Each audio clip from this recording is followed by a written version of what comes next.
So no, that's exactly what he wants. No, T-Hub. That's what we both want. Am I right, Bison? Are you man enough to fight with me? Anyone who opposes me will be destroyed. Connor, you can't! Oh, yes, I can.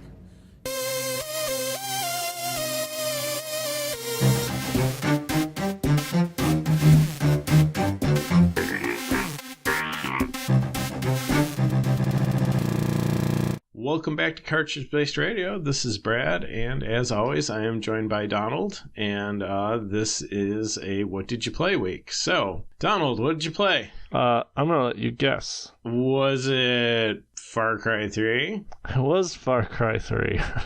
And, Brad, I don't know if this will make you happy or sad, but this is going to be our last time with Far Cry 3 in the form of my updates, because I reached the end of Far Cry 3. Oh, Dennis is now king of the island. And that game jumped on some hot bullshit.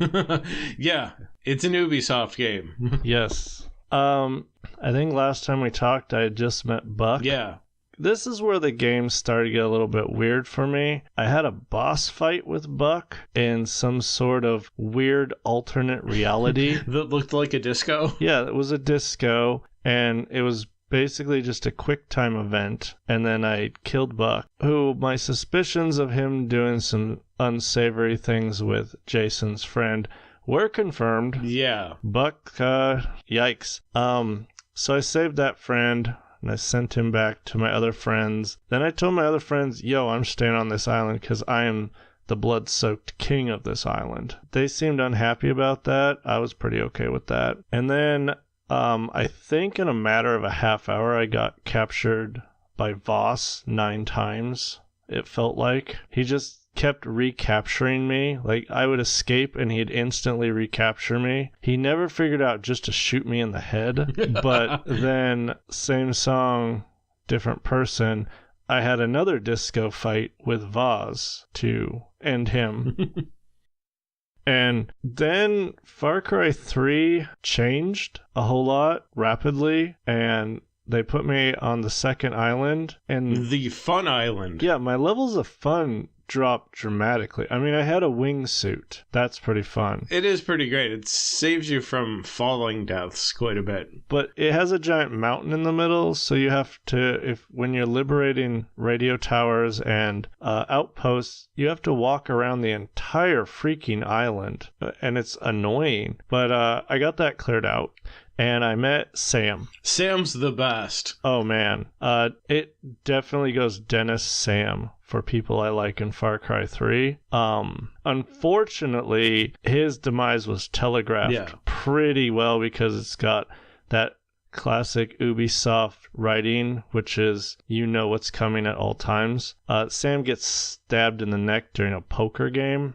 And then Jason loses a finger, but it's not a trigger finger, so is it really important? No. And then you go to the disco for what I viewed as the longest QuickTime fight in video game history. Ugh. Just wow. Brad, what was going on there? The boss fights in that game are really bad. You know, it's a testament to how much fun the rest of the game is that the boss fights can be as terrible as they are, and it's still a good game. But yeah, that's not a good boss fight. It's preceded by another one of my least favorite tropes in games, which is you're at this poker game and you're like you're betting your life on every hand, and you go to get up from the table and like this like guard just shoves a gun in your face, and it's like, you guys have been shooting me this entire game and I've been just, you know, shrugging off bullets the whole time. Like, why would this threat work against me? Just be like, yeah, shoot me, I'm gonna kill you in the meantime. So, like, if you rewind a bit from that poker game,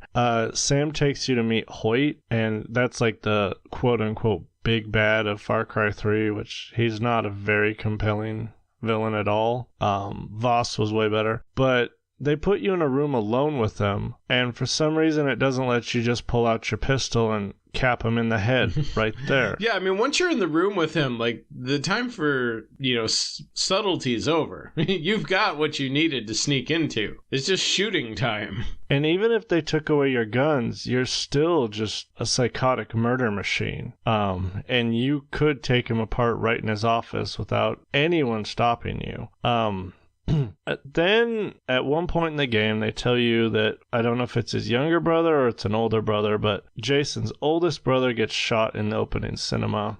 Then he had another brother there, and he's told he's dead by his girlfriend or whatever, but then you find out he's alive. And Hoyt says he's about to be sold to Yemen, and you have to get to the airport to get him. And for some reason, Hoyt tells you this as you're killing him. So it's that Assassin's Creed thing of, I need to cleanse my soul of all my sins as I die. And Brad, this is the single worst mission in this entire game. Going to get whatever his name was. You find him, and then you get in a helicopter.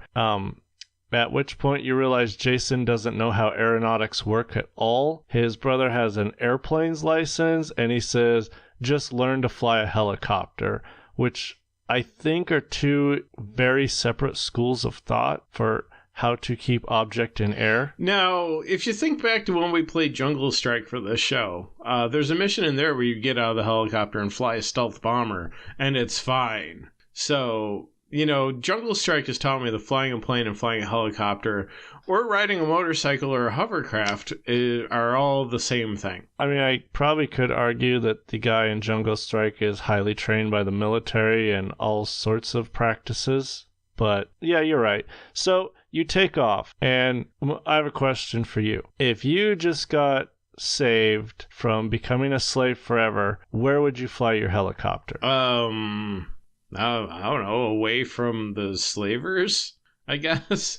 Okay, so your brother keeps making passes at the airfield. He keeps circling around it so you can shoot things with the minigun. And I know they were like, we gotta get the most use out of this minigun scene on the helicopter. But why would you even do that? Because I kept getting shot down by RPGs. Because there's so many. Yeah, logic is not really like the strong suit of all this. There's a part where you rescue one of your other friends, and he's like, oh, my parents are going to pay the ransom. And you're like, yeah, but they were going to sell you into slavery anyway. And it's like, no, they wouldn't. Professional kidnappers wouldn't do that, because then no one would ever pay them a ransom ever again. Yeah, and he's a stoner who has trouble driving a boat. It seems like every time you rescue someone, you put them in charge of the getaway vehicle. But if they've been in captivity, they don't know where to go. Yeah, it does seem like, knowing the lay of the land might be an important part to being a getaway driver. Yeah, because I think, the first getaway, you're in the back of the Jeep. The second, you're in the back of the boat. And the third, you're in the back of the helicopter. Yeah. Huh, that's creative, Ubisoft. But anyway, your friends, who are just the worst freedom fighters on the entire island, kidnap your friends who are going to escape on Gilligan's Island's boat. And this is where the game ends. I don't know which choice you picked. I've beaten this game like 40 times. I've tried every choice. Okay, so I killed Lisa, and then I guess impregnated Citra, and then she murdered me and told me that our kid would be the ultimate warrior. I was like, whoa, I don't want my kid to be super racist.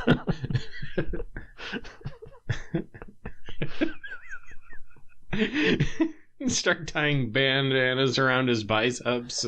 So I'm guessing that was the ending I wasn't supposed to pick. I mean, the other ending's slightly better, but the problem, the other ending is you leave the temple, Dennis tries to attack you and stab Citra by mistake, and then, you and your friends just sail back home, and, on the way, you're like, oh, will I ever be able to, shake off all this killing and have a normal life? And it's like, you've shaken off everything else so far, guy, so probably. But the problem with this is that Far Cry 3 is really telling the story of this kid who's kind of dopey and aimless and, doesn't really have a purpose. And then he finds it, leading these people and, liberating this island. And really the ending that it's building up to is that you stay on the island and you've found your place in the world finally. And you lead these people to rebuild their society or whatever. And it's like Ubi just really wanted to have a downer ending. They just kind of forced it on there, even though everything that the story was building up to was actually a happy ending. And they're just like, yeah, but downer ending would just be so much more artistic or whatever. But it's not what you built to. No, it's... I guess in my ending, I got to stay on the island forever. For the rest of your life. It wasn't satisfying, but I could look at large swaths of that story that were just stupid and unsatisfying, so it's not terribly surprising it was that way. The game is still fantastic. I was so happy when they dropped me back in the island to just keep doing stuff. That's great. I don't think I ever need to see that story again. Yeah. I might just go through and clean out all the tasks I have left over for fun. Yeah, you can also there's an option to reset all the fortresses to pirate control, and then you can retake them. Yeah. Oh, okay, so I'm gonna do that. I think you can crank up the difficulty mid-game too, so you could try it on like the hardest level. Yeah, I played it not on the hardest level, but the one below that. The hardest level really isn't much harder than the one you were playing on. And the difference is pretty much negligible, really. I got very good at knife killing once I got my Tatao all leveled up, because the chain killing and stuff, that was pretty cool. I completed the Tatao because I wanted to see it all on his arm. It looks like a weird tattoo. And then they put a shirt sleeve over it for a while. I'm like, thanks guys. It's like your big thing when you level up, you look at your arm and we're gonna put a sleeve over it. But yeah, I had a lot of fun with Far Cry 3. Kind of sad it's gone now. I'm not jumping into Far Cry 4 or 5 right away because I'm afraid that if you go into that too soon, it's going to seem the exact same. Yeah, I haven't played 5 yet, but 4 is basically just Far Cry 3, but in India. It's a good game, but you probably don't need it immediately after 3. I think I have it for PS4. It's somewhere in the house. Maybe in a year I'll revisit it. So that was Far Cry 3. I liberated an island, got someone pregnant, and died. It's a story of your 20s. We've all been there. These millennials going off to islands to kill pirates and die. Yeah. So that was Far Cry 3. So long. Thanks for all the fish, Far Cry. What were you up to this week? I don't know exactly when this is going to air because we record these a few weeks ahead of time. But for me, Street Fighter Anniversary Collection just released, and I've been playing that for the last week or so. And it's a really solid collection. You know, it's no frills. You know, you get a little bit of like some behind the scenes, history. And there's music selection, but there isn't a ton of bonus material. But what you get is basically all the Street Fighter games, starting with 1 all the way through 3, plus Alpha series, so 1 through 3 of the Alphas, and every version. So if you really have been eager to play Street Fighter 3 Double Impact and not Third Strike, that's in there. Personally, I'm kind of a Street Fighter 2 nerd. And I'm very big on all the differences between the original World Warrior and Champion Edition and Turbo. And then as far as I'm concerned, they didn't make any more versions of Street Fighter 2 after that. The very original Street Fighter 2 is ridiculous because the damage is so high. You can win a match in like 3 to 5 moves a lot of times. Just like, oh, I hit my spinning whirlwind kick with Chun-Li and it hit 3 times and now the guy's dizzy and I just gotta punch him and I win. So it's really kind of... It's unbalanced and not really like as good of a game technically as the later ones in the series, but sort of interesting just to play and be like, oh wow, this game's like ridiculous how easy it is to not necessarily easy, but how quickly you can win a match. Every time they patched that game, they just released it as a new Street Fighter 2 : game. So yeah, there was a lot of patches to that game. There are 5 different versions of Street Fighter 2 in this collection, and only one of them added characters. When they went from Turbo to Super, they added 4 characters. So the upgrades to 2 is the same amount of Street Fighter games we've had since 2 till now. I guess if you don't count the alphas, though. Because we're at Street Fighter 5 right now. Well, that's even more, because this is 2. Well, there were 3 versions of 4. Oh, okay. And I think we're still on the first version of 5. No, Street Fighter 5 Arcade Right. Edition came out. Yeah. So, you know, it's fun.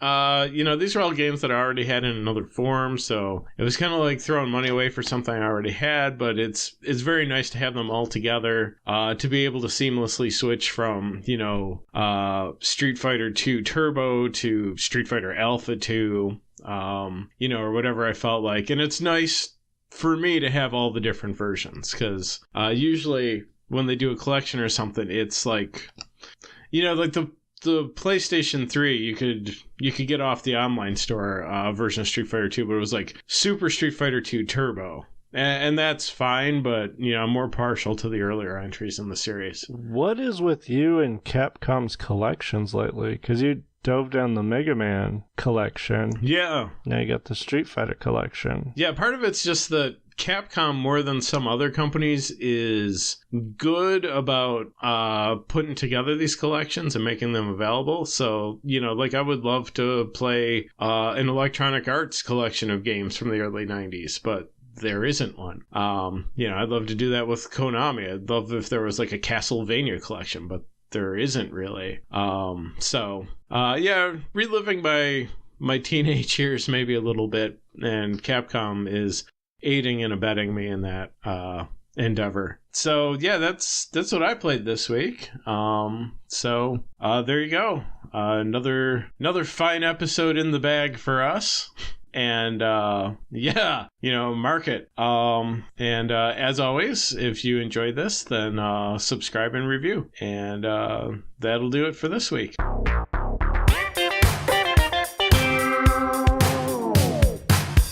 This violence is over. I'm done.